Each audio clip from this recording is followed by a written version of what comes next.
like to introduce Michael Barasch, managing partner of Barasch, is that how I pronounce your name? Okay, and McGarry. And what they do in New York City is holding the city and others accountable and trying to fight for health, safety, compensation.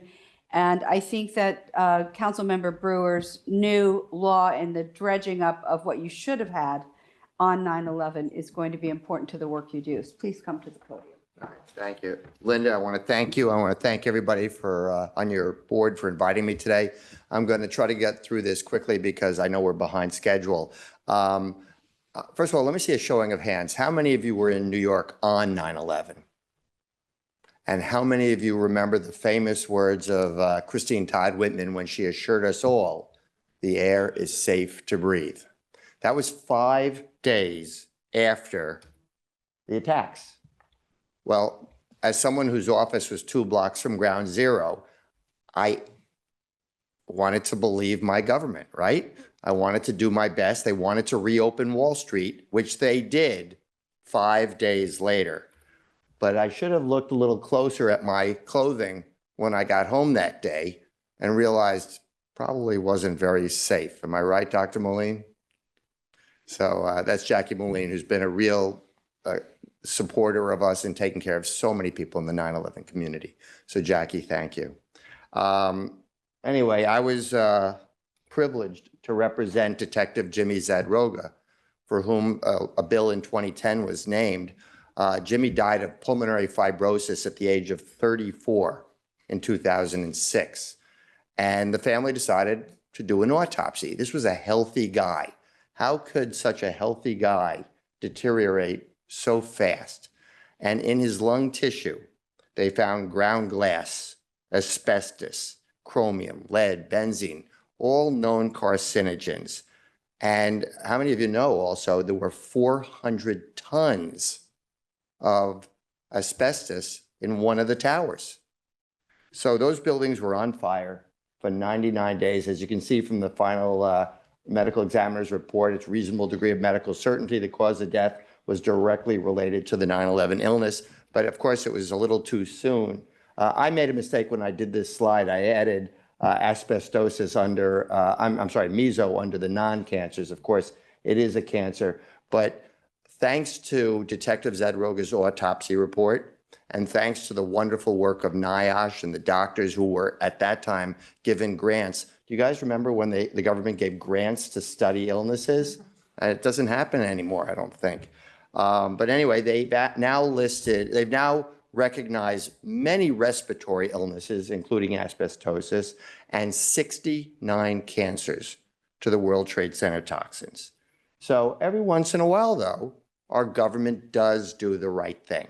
And in 2010, President Obama signed the Zadroga Health and Compensation Act, creating the World Trade Center Health Program and the Victim Compensation Fund. But they weren't really sure it was going to work. They wanted to make sure there was no fraud. And sure enough, there was no fraud. And in 2000, I think it was 12, Dr. Moline, correct me if I'm wrong, 2013, 2014, they finally started, they had enough data to link the first cancers, and now it's up to 69 cancers have been linked.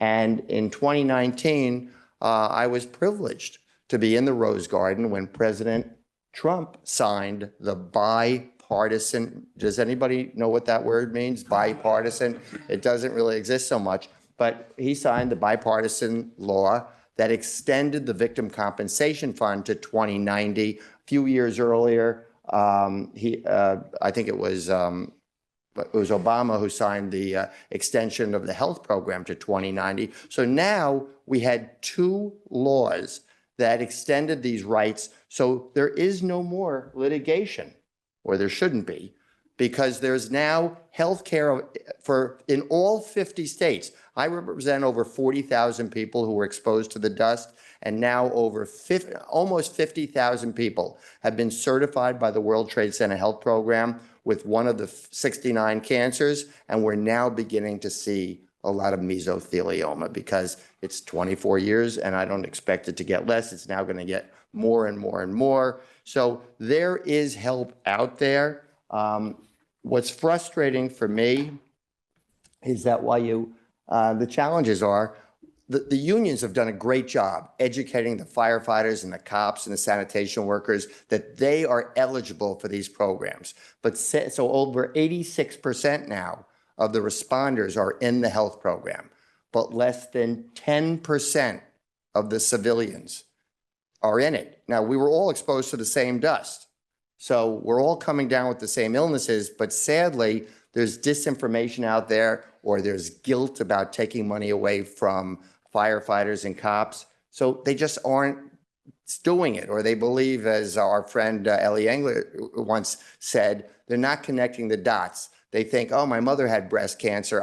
My breast cancer now can't be related. Well, there's a presumption now, so you don't have to sue. The government did the right thing. They're giving $90,000 for asbestosis, $250,000 for other cancers, including meso. And if you die, God forbid, of one of these cancers, your family is taken care of.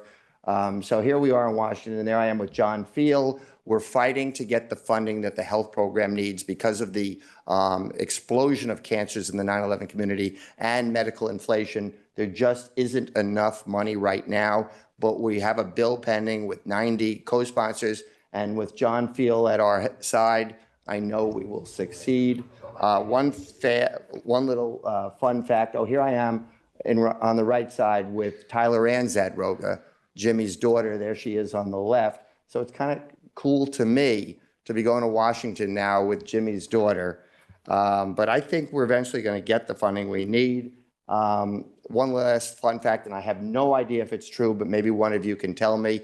I heard that in 1939, when they filmed The Wizard of Oz, then I don't even have to say it. No, okay, for those of you who don't know it, the studio was dropping buttloads of snow on Dorothy. Remember when she's in the tulips and she falls asleep in the poppies, right? But the snow wasn't showing up on the camera. So instead, take a guess. What did they throw over them?